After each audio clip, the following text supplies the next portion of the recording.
ممكن تفتكر إن مابل تاناكا كانت البطلة في فيلم هوبرز، صح؟ بس في الحقيقة البنت دي مجرمة على الآخر. هي أكتر شخصية عملت جرائم في الفيلم كله، ولو مش مصدقني استعد تشوف كل الجرائم اللي عملتها مابل في هوبرز. في الفيلم قدموها لنا وهي عندها تقريباً 6 أو 7 سنين، ومن ساعتها شفناها بتستخبى في الفصل بتاعها علشان تسرق الحيوانات الأليفة اللي كانت في المدرسة. ومش بس كانوا 2 أو 3، مالت شنطتها كلها بالحيوانات لأنها كانت فاكرة إنها بتنقذهم. المشكلة كانت إنها وهي خارجة من المدرسة حاول أكتر من مدرس يوقفها، ولما حاولت تهرب عضت واحد منهم كمان. ولا يزيد الطين بلة، فهمونا إن دي مش أول مرة تحاول تسرق الحيوانات، يعني ممكن نقول إنها كان عندها خبرة شوية. يعني من وهي عندها 7 سنين مابيل كانت ارتكبت جرائم سرقة الحيوانات، مقاومة السلطات والاعتداء، وده كان هيزود عليها 4 سنين سجن و7,000 دولار غرامة. بس لحسن حظ مابيل كانت لسه قاصر، فكل اللي حصل إنهم اتصلوا بأهلها ودولها شوية ضرب على مؤخرتها.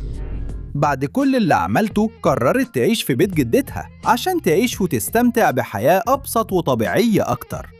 كل شوية كانت بتروح تحتج على العمدة، بس لحسن الحظ ده بيتحسب حرية تعبير. المشكلة حصلت لما جدتها توفت. العمدة هناك كان عايز يبني طريق فوق منطقة طبيعية، بس قبل كده لازم نوضح حاجة. المحمية الطبيعية دي ما كانتش ملك جدتها ولا ملكها هي كمان. نفتكر إن جدتها لقيتها بعد ما مشيت كتير في الغابة، يعني بيت مابيل كويس. المشكلة إن لما كانوا خلاص هيدمروا البحيرة عشان يبدأوا البناء، مابيل قفزت فوق السور عشان توقف العمال، وبعد كده وقفت بالظبط في نص المكان اللي حطوا فيه الديناميت ووقفتهم. يا صاحبي ده كده ممكن يتصنف كجريمة، لأن هنا مابيل كان عندها 19 سنة. هنا ارتكبت تعدي على الملكية لما قفزت فوق السور، وده كان هيخليها تاخد 6 شهور سجن وغرامة 1000 دولار. عرقلت أعمال البناء، وده كان هيخليها تاخد كمان 6 شهور سجن وغرامة 500 دولار. وبعد كده عملت تصرف متهور لما وقفت حوالين الديناميت، وده كان هيخليها تاخد سنة سجن وغرامة 2000 دولار. لحسن الحظ كل اللي عملوه إنهم اتصلوا بالشرطة عشان ياخدوها وخلاص. وبمساعدة مدرستها هي دلوقتي عارفة إنها محتاجة كندس عشان تجيب حيوانات أكتر للمكان ده، وده هيخليهم مش قادرين يهدموه عشان البناء. بس بعد شوية انتظار أخيراً شافت كندس بيعدي، فبدأت تمشي وراه، وهنا وصلت لجامعة بيفرتون، نفس الجامعة اللي هي بتدرس فيها. المشكلة إنها كانت بره مواعيد الدراسة، فاعتبروها متسللة، وبعد كده كملت تتبع القندس عشان تدخل مكان شكله زي مخزن، وفي كمان أبواب عليها أمان زيادة عشان محدش يقدر يدخل. بس مع كده اقتحمت المكان وخلاص وصلوا للمعامل السرية. ولحسن حظ مابيل المدرسة دي هي نفس المدرسة اللي بتدرس فيها، فالأغلب مش هيعملوا لها قضية، لكن غالبا هيكون مجرد لفت نظر من الجامعة، 30 ساعة خدمة مجتمعية، وممكن كمان تحذير إنه لو في الترم الجاي عملت حاجة زي كده تاني هتتوقف عن الدراسة.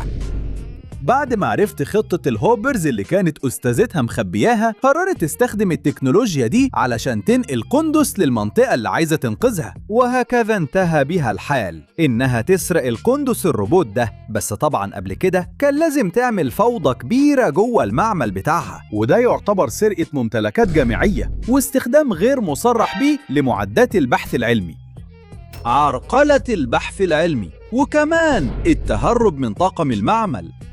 لو كانت دي شركة خاصة غالباً مابل كانت هتتحبس 6 سنين وكمان تدفع غرامة 15,000 دولار. بس عشان الموضوع في الجامعة غالباً هيتم ترديدها وخلاص، ومش هتقدر تسجل في الجامعة تاني أبداً.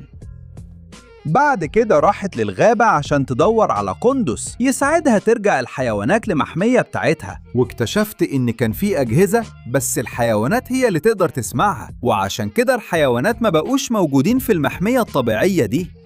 فمابيل قررت تدمر الجهاز ده عشان الحيوانات ترجع تاني. ممكن يتصنف كضرر للممتلكات أو تخريب، بس بما إن الجهاز ده كان غير قانوني، الأغلب إن مابيل هتتفادى إنها تتغرم بسبب الموضوع ده، لكن اللي مش هتتفاداه هو اللي جاي. العمدة بيركب أجهزة أكتر عشان الحيوانات ما ترجعش تاني، وده اللي خلى مابيل تطلب اجتماع مع مجلس الحيوانات عشان تطلب مساعدتهم. بس هنا الأمور بتخرج عن السيطرة. الكلمة اللي قالتها مابيل خلت مجلس الحيوانات يتآمر معاها عشان يقتلوا العمدة. أيوة، إحنا كده بنتكلم عن حاجة خطيرة جدا. المهم هنا إنها حاولت تمنع المجلس إنهم يقتلوه، وكانوا بس يخوفوه. عشان كده غرامتها قلت كتير جدا هنا. عشان كده جريمتها بقت بس التآمر علشان تخوف موظف حكومي، وده هيديها سنة سجن وغرامة $1000. وفي نفس الوقت مجلس الحيوانات كان بيخوفها علشان توافق هي كمان على قتل العمدة.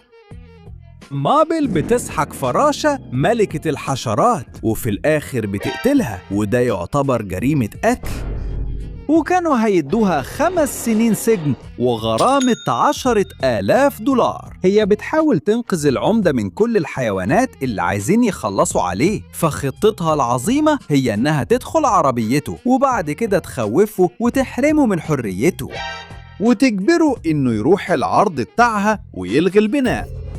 هنا عملوا اقتحام، عربية وخطف وحرمان من الحرية وإكراه، كل ده يا جماعة. عنده حكم بالسجن 28 سنة وغرامة $40,000، لأننا بنتكلم عن موظف حكومي مش أي حد. والوضع بقى أسوأ لما الحيوانات بدأت تطارد عربية العمدة. مابيل بدأت تتوتر، وعشان كده كانت بتضايق العمدة وهو سايق علشان يفضل سايق بسرعة أكتر، وده خلاه يسوق برعونة. خلينا نقول إنها كانت بس شريكة في السواقة المتهورة دي، علشان كده هياخدوا عليها 6 شهور بس في السجن وغرامة $500. لما الدكتورة جت علشان تمسك مابيل سرقت جهازها علشان تقدر تتواصل مع الحيوانات والبشر، وهنا بسبب السرقة دي هندلها غرامة $1000 و6 شهور في السجن. بعد مطاردة كبيرة انتهوا في حادث تصادم كبير، وده ممكن نقول إنه عرض حياة كذا شخص للخطر، وده هيديله حكم بالسجن سنة وغرامة $3000، وده يشمل كمان تصليح الأضرار اللي سببها.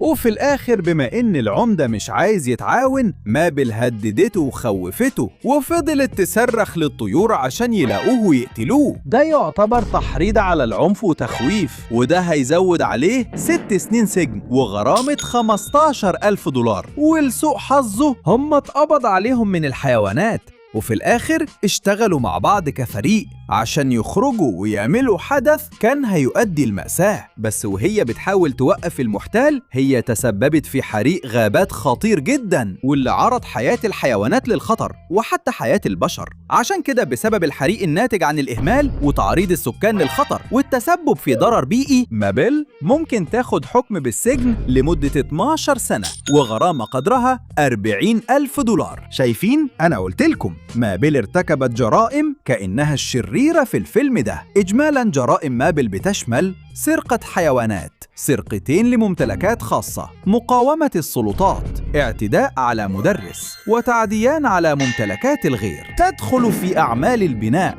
تصرف متهور جنب متفجرات، اقتحام مبنى، والتلاعب في وسائل الدخول، استخدام غير مصرح به لتكنولوجيا تجريبية، التدخل في أبحاث علمية، والهروب من طاقم المعمل، التآمر لترهيب موظف حكومي، القتل، اقتحام مركبة، خطف، حرمان غير قانوني من الحرية، وإكراه موظف حكومي، التواطؤ في القيادة المتهورة، تعريض حياة الآخرين للخطر، التحريض على العنف، التهديدات الإجرامية، الحريق الناتج عن الإهمال، تعريض السكان للخطر، الضرر البيئي.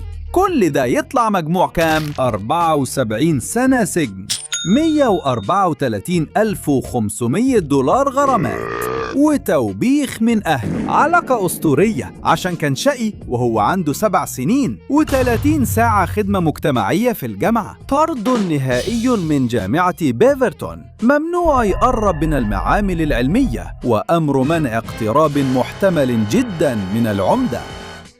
يعني أيوة، المرة الجاية لما حد يقول إن مابل بطلة هوبرز، افتكروا إن البنت دي المفروض تكون في سجن شديد الحراسة. وأكتر حاجة مجنونة في الموضوع إن لسه في جرائم الأشرار زي العمدة، تايتس، والمجلس الحيواني. يعني لو لسه ما شفتش الفيديو ده خليك متابع لما نجهزه.